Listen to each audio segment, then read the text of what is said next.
എന്താണോ എല്ലാരും ഒന്ന് അങ്ങോട്ട് വന്ന് നോക്കേ. എന്താ സാധനം? ഇതിനു മുമ്പ് ഇവിടെ കണ്ടിട്ടില്ലല്ലോ. ഓടിയൻ ആ ഒടിയനല്ലോ, ഇത് വേറെ ഒടിയൻ.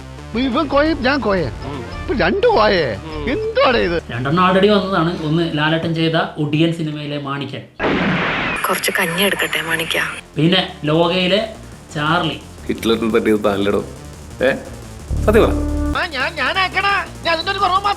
അത് ഒരു ന്യൂ ജനറേഷൻ പുതിയ കാലഘട്ടത്തിന്റെ ഒടിയനായിരുന്നു. ഇപ്പൊ വരുന്നത് മറ്റൊരു ഒടിയൻ. പൃഥ്വിരാജ്, മഞ്ജു വാര്യർ ചിത്രം, മഞ്ജു വാര്യർ എന്നിവർ ഒന്നിക്കുന്ന ചിത്രം പ്രഖ്യാപിച്ചു. ഒടിയൻ എന്ന് പേരിട്ടിരിക്കുന്ന ചിത്രം രാഹുൽ സദാശിവനാണ് ചിത്രത്തിന്റെ സംവിധായകൻ. ഇപ്പോൾ പൃഥ്വിരാജും മഞ്ജു വാര്യരും ഒന്നിക്കുന്ന മറ്റൊരു ഒടിയൻ ആണ് വരുന്നത്. എന്താ എല്ലാത്തിനും തൊണ്ടടഞ്ഞു? എന്നിട്ടെന്താ കൂടെ അടിപൊളി വന്നവരാ ഇപ്പൊ ജീവനോടില്ല. സംഭവം കലക്കും കേൾക്കുമ്പോ തന്നെ ഞാൻ ചാർജ് ആണ്. കോവിഡ് കാലത്ത് ഒരു 1.5 കൊല്ലം എല്ലാവരും ക്വാറന്റൈൻ ചെയ്തു. അപ്പൊ ഞാൻ ഒരു 10 കൊല്ലം ക്വാറന്റൈനിൽ ഇരുന്നിട്ട് കുറെ ഹൊറർ സാധനങ്ങൾ എഴുതി വെച്ചിട്ടുണ്ട്.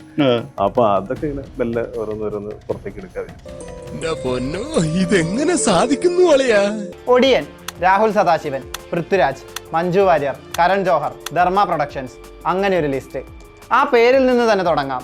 ഒടിയൻ, ദ ഏജ് ഓഫ് ഇല്യൂഷൻ. പക്ഷെ പടം പൊട്ടും. ആ എരണം കെട്ടനോട് ചിലക്കാണ്ടിരിക്കാൻ പറ. എന്ത് നല്ല കാര്യം പറഞ്ഞാലും അവൻ ഉടക്കുണ്ടാക്കും. പൂളും താങ്കരിയെ മമ്മൂക്കയെ ഇന്നേ വരെ കണ്ട വേഷങ്ങളിൽ നിന്നെല്ലാം മാറ്റി പീക്ക് വില്ലനിസത്തിൽ ചാത്തനായി അയാൾ നമുക്ക് മുന്നിൽ അവതരിപ്പിച്ചു. ഇനി അതേ നാടോടിക്കഥയുടെ മറ്റൊരു അധ്യായത്തിലൂടെ പൃഥ്വിയെ ഒടിയനായി അവതരിപ്പിക്കാൻ പോകുന്നു.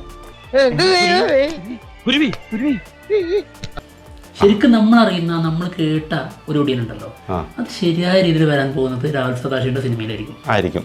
എനിക്ക് വെറൊരു ഫിലിം മേക്കറായ പോരാ സുചി, എന്റെ ഫീൽഡിലെ ബെസ്റ്റ് ആകണം. The best horror film maker Malayalam cinema has ever produced. ഒരേ ഒരു രാജാവ് ഇതിലെ അതിന്റെ എല്ലാ വിരലുകളും